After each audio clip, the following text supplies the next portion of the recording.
Bonjour à tout le monde, bon dimanche.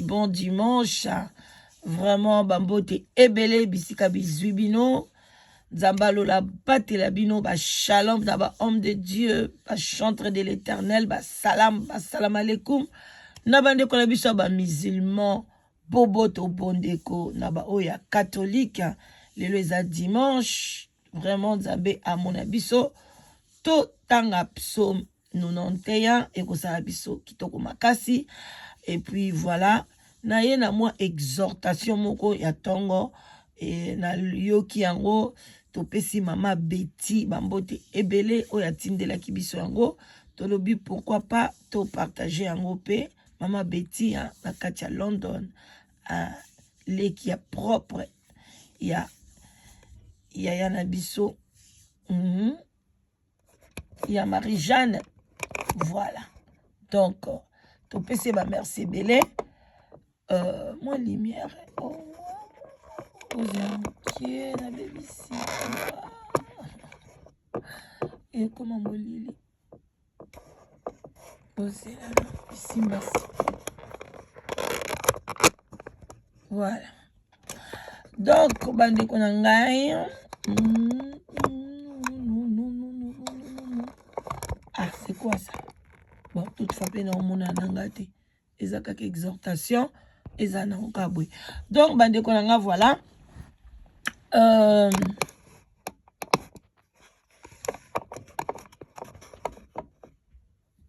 Voilà. En tout cas, Anika Isaka la lumière. C'est quoi ça?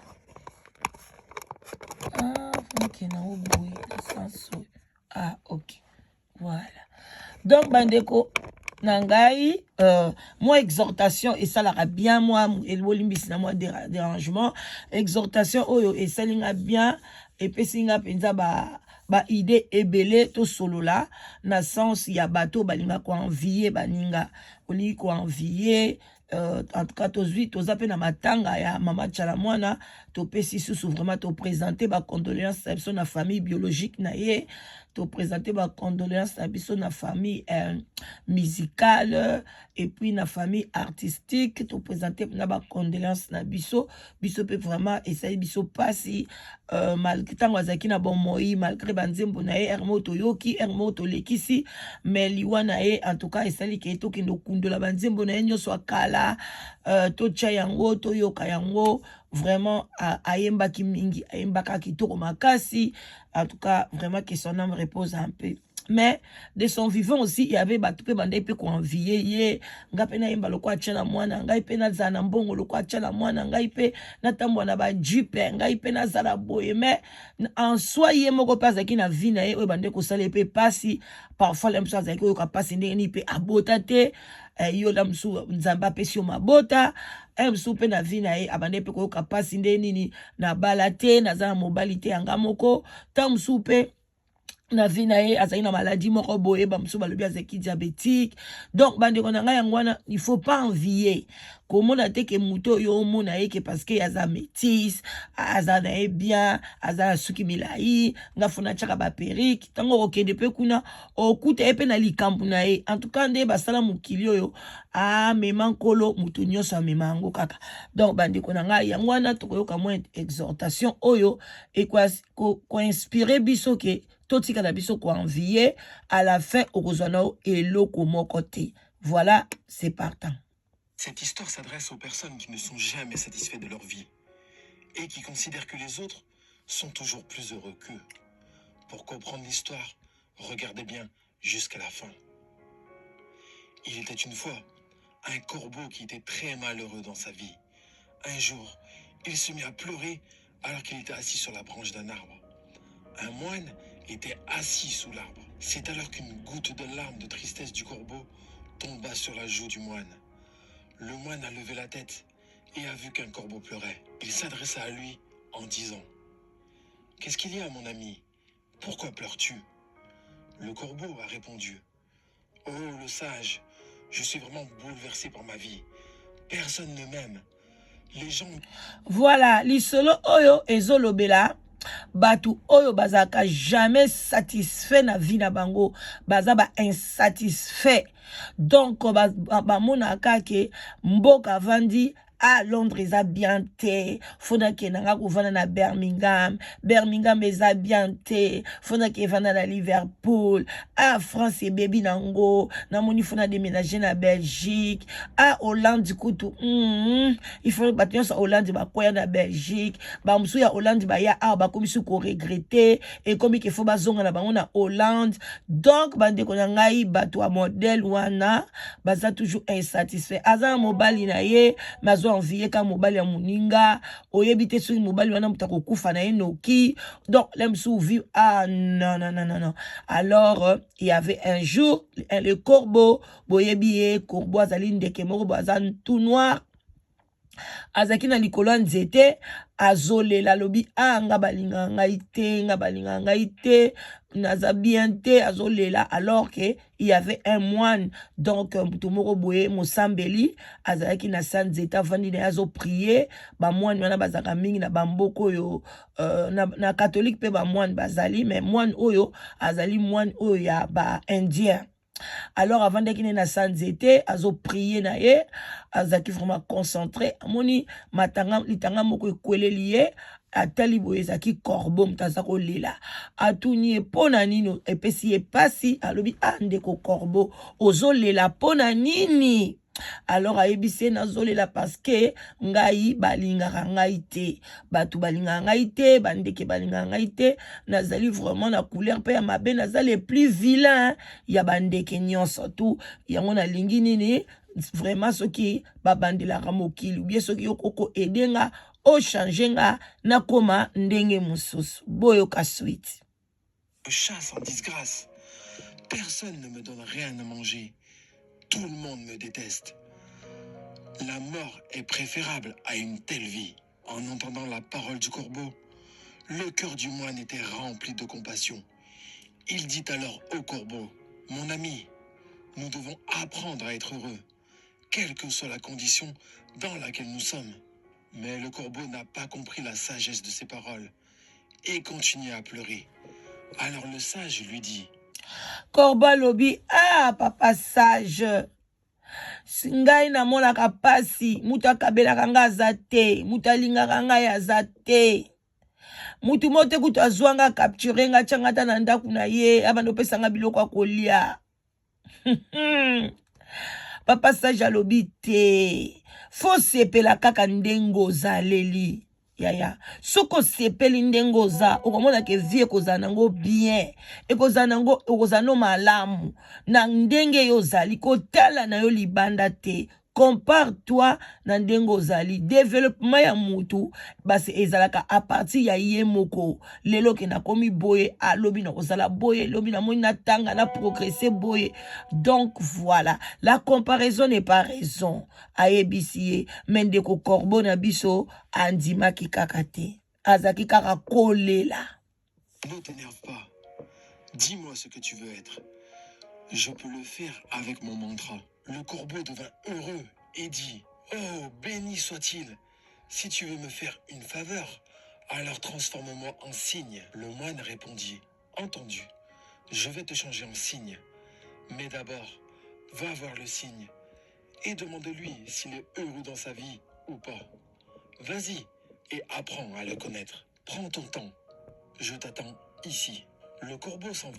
Alors bandeko na ngai mwana alobi na ye sage alobi na eloko nini olingi kasi okoma alobi na ngina koma lokola signe pe aza ndeke moko boye ye pe alobi na koma lokola ye donc ye envie ya ka signe alobi signe aza na ye bien aza na ye kitoko bato ba apprécier ka ye alingi akoma lokola signe parce que sage alobaki na ye yebisa ngai olingi okoma ndenge nini ndenge biso pe tokendaka na église tolobaka na nzambe esalelanga mikamwa nalingi nakoma lokola boye nalingi nakoma lokola boye nalingi nakoma lokola boye. Mais pona nini depuis le commencement que tu étais dans le ventre de ta maman, pourquoi nzambe asalaki yo te ndenge yo olingi? Pourquoi asalaki yo ozala yo? Ayebi ndenge alingaki nzambe, ayebi nzambe asalaka mutu na erreur te. ayebi ke pona ni alinga ko zala bongo mais yo lobi non non non non non ngana lingi kaka na koma métis fona sala nini kende batia batonga ya okoma pembe kende ocha choko bongo koyeba conséquence nango tango okoma na cancer à peau tango okoma na cancer à barein ya foie wana nde koyeba conséquence na yango en voulant trop gagner on perd tout. Ndeko na biso le corbeau, sage wana tuka zaki maele makasi, alobi na e, ok, yo lingi kokoma lokola signe, kende na nukotuna signe, ba difficulté na e eza nini, vi na e amenaka ngo ndenge nini, soko sepeli, bongo zongelanga, na kosala yo lokola signe wana, lokola ndeke wana. Bandeko tozo kende, bolanda na bokebi nyonso, aimez cette vidéo, partagez yango, ezali na sagesse moko, oye ko sunga na bana na yo, na ba koko na yo, na yo moko, quel que soit âge ozali, soko landi ba conseil oyo, okokufa, okozala heureux, okozala heureuse. Joyeusement pour rencontrer le cygne. Il en aperçoit un nager dans un étang. Il va vers le cygne et lui dit, comme tu es beau, tu es aussi blanc que le lait. Tout le monde t'aime. Tu dois être l'oiseau le plus heureux du monde. Le cygne répondit au corbeau avec un cœur triste. Non, mon ami, je ne suis pas heureux. Il y a tant de belles couleurs dans le monde. Mais moi, je n'ai aucune couleur sur moi. Le blanc n'est pas une couleur. Je pense que le perroquet doit être l'oiseau le plus heureux. Voilà. Bandeko signe wana azali bata. Na lingala tokobenga ye libata. Libata oyo azalaka na mai. Oyo azalaka pembe penza pembe bec na ye kam teza mwa rose. Azaka na mai tangu su bato ebele pe bakenda kotala ye bazobwakele ba mapa. En tout cas nga peta na zali na Danemark na banda okende kotala ba signe oyo mingi to na memi bana to bemi ba mapa nyonso oyo tomoni ke to koliango lisu te ole to bwaka to memi yango kuna pembeni ya rivière to obwakela bango même na hiver et pembeni ya rivière même na hiver boye pe to banda kokende. En tout cas, pour activité zaki moi belé na Danemark avec les enfants. Alors, bandi konanga, a komi kune pandeke wana, ayebisi abi, yoza bien, ozana yo kitoko, oza pembe, ozana yo bien soin, batu yo so balingaka yo, batu bayaka kobwakelo ba mapa, ba nini, habite, na ngai vraiment, nazaka na souci makasi, parce que, nzamba salanga pembe, asalanga sans couleur, pembe eza couleur T. Donc, nga na préféraka ndeke mususu.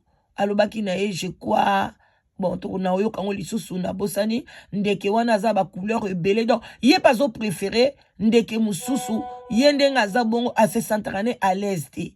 Alors, korba lobi, non, nga pesona komi lo kwa ye, na koma ka malheureuse. Tika na kende, kotuna na ndeke oyo atindi ngai. Du monde. Il est si coloré. En entendant cela, le corbeau s'envole avec ardeur et va retrouver un perroquet pour lui dire: Oh perroquet, tu es si coloré et magnifique. Tu dois être l'oiseau le plus heureux du monde. Le perroquet dit au corbeau avec le cœur triste: Wow. Non mon ami, je ne suis pas heureux. Tu vois, les gens gardent les perroquets en cage. Yes. J'ai toujours peur que quelqu'un me prenne et m'enferme dans une cage. Je pense que le paon est l'oiseau le plus heureux du monde. Il est aussi beaucoup plus coloré que moi. En entendant cela, le corbeau... Voilà. Bande konangai, wow. Akome pa ya nani o perroquet boyebi o ya imitaka koloba. Alobi ya na ye pa na yo na nom na sepela kano makasi ngana lingi na koma pana alobi non ngana za triste na nzamba awa na bomba na kabomba na kakaka parce que soki ka batu ba moni nga bakangi ngai bake bomba ngana kacha cage na kacha ndako moko boy na ko pumbwe lisu malunga te na kozala kaka donc na kozala sous heureuse te na koliana na kozala sous te ke na bima na tambola yangwana ngai vraiment na bomba mina ngai na lingi na ngai te donc na sepela ndenge na zate alobi o abingai na moni ni ndeke o aza le plus heureux ezali pan o azaka fungoli na sima boye tala batu ne bayaka kotala ye bayaka ko apprécier ye yenda zali ni ndeke le plus heureux korbo pumbwe ye wana bani kokende Akeye pa ya On va pan. immédiatement à la recherche d'un pan. Après Quel avoir pan? cherché pendant un long moment, il trouve finalement un pan dans une cage d'un zoo. Il vit que des centaines de personnes étaient rassemblées devant lui pour l'admirer.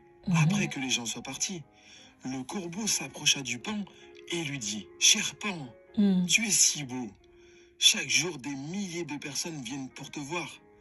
Et regarde-moi, quand les gens me voient, ils ont peur. Je pense que tu dois être l'oiseau le plus heureux de la planète. » Le pan répondit tristement. « J'ai toujours pensé que j'étais le plus beau et le plus heureux des oiseaux de la planète. Mais à cause de ma beauté, je suis piégé dans ce zoo. Quand les gens arrachent mes plumes colorées pour faire des objets décoratifs, ça me fait très très mal. Je ne suis pas heureux de ma vie, mon ami. » Le corbeau est surpris. Corbeau bandeko tango akeye pa ya pan akuti batu ebele na zo bazotala ye bazo apprécier ye ndenge azofungola bapoil plume na ye. Non, le pan azalaki plus beau nga mpe namonaki kitoko makasi. Ayebisa bi je pense que yo nde tala nde bato bazo admire yo pona beauté na yo. Combien de fois tozo admire bato mwana mwasi o kitoko, mwana mwasi o boye, mwana mwasi o boye, me mwana mwasi wana baza kozwa ye na mibali, baza kosakana sakana na ye, baza kolala ye, bazobala ye te. Donc mutu nyonso akomoni kaka bo abimi na ye atiki ye, abimi mwasi ya kitoko boye na ndako na otya ye. Pourquoi?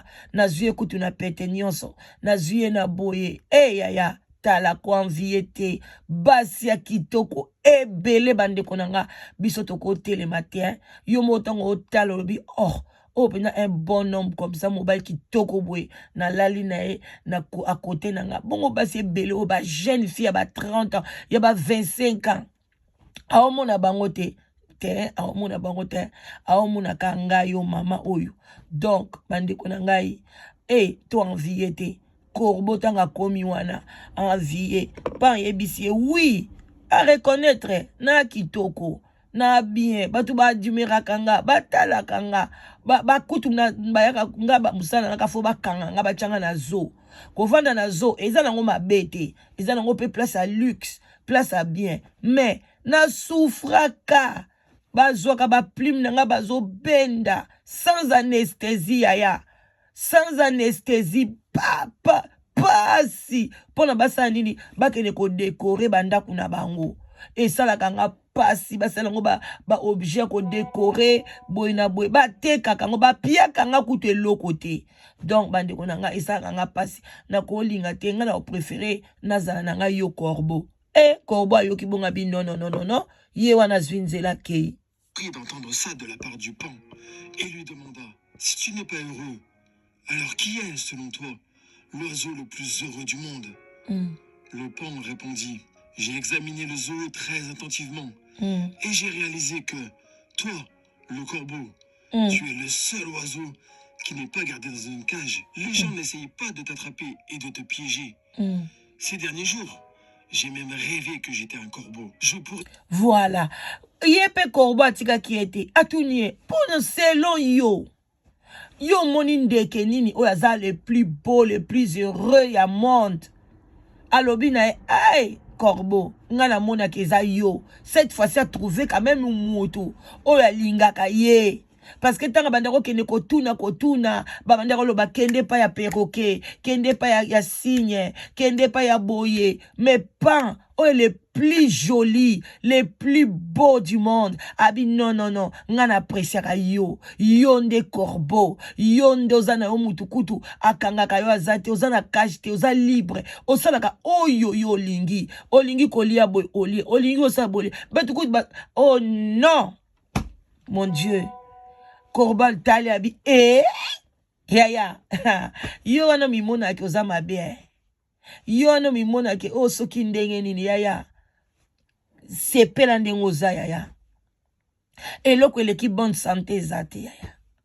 Donc okoza na nyonso mama tchala mwana zaki na nyonso alinga lia fromage ale alinga kota na jeep akei alinga voyager mais les malades banda obeta ye tangu passe banda osaleki abota te tanga zaki moko atindi bana bato bo balobi aboni ko to bana na yo boyebi pasi oyo banda osala ye ntango mobali azalaki ne na ndako mokolo mobali azobenga zongisa mobali na nga ntango manya mwana moke amanka ye ebanda osala mama tiala mwana pasi me yo emso oza zolo munene emso oza soki ndenge nini me oza kitoko na ndenge na yo oza bien donc oyo na miso oza munene oyo moto wana aza nzoto mikie na sepeli na tai na ye nzoka cancer moto ebetaka ye oyo ye kuna munene na sepeli na tai na ye nzoka nde obésité yaya zala ndenge oza eza yo nzambe asalaka moto na erreur te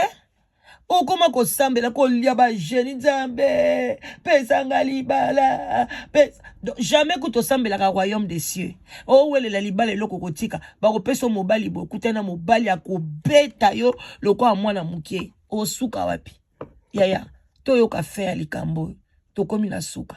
Rêver que j'étais un corbeau. Je pourrais joyeusement errer partout et je serais libre et heureux de ma vie. En entendant cela, le corbeau prit son envol et pour la première fois, il se sentait heureux d'être un corbeau. Il revint voir le sage sous son arbre et lui dit, « Sage, je ne veux pas être transformé en quoi que ce soit. » Bandeko na ngai inspiration moko yeli ngai. Corbeau tango ayoki ke bayebisi ke aza nyama moko aza bien aza ndeke pardon moko aza bien atambolaka place nyonso alingi aza na ye libre ya kosala oyo ya kosala epesaki ye esengo makasi ase retrouver. Je crois na likambo oyo batu ebele balinga bazala fo bayebisa ye oza nani. Yangwana abonnez-vous massivement na la danoise. Abonnez-vous na chaîne Nabiso sous les baobas. Yaka koyoka mate ya sagesse aboui. Abonnez-vous massivement. Partagez l'émission. Na muto nyonso yo lingaka. O yo lingi vraiment ki alia bonne année one sengo. Tinde la émission oyo. Pona oyebite lo nyazo kanisa na miniti oyo. Emso azana mbongo te. Ya kosomba eloko ilamba sika na Noël na bonne année azana eloko olia te. Mais tinde la message oyo. Eko sunga ye parce que batu musu balinga baloba na bango ke oza kitoko wana mone asepeli ba musu balinga baloba na ende ti corbeau abanda luka mutu un jour ayebise ke na lina za lokola yo yaya oza femme mariée pardon oza femme célibataire oza yo mo na bana yaya ngana lobi oza bien oza libre lokwa corbeau.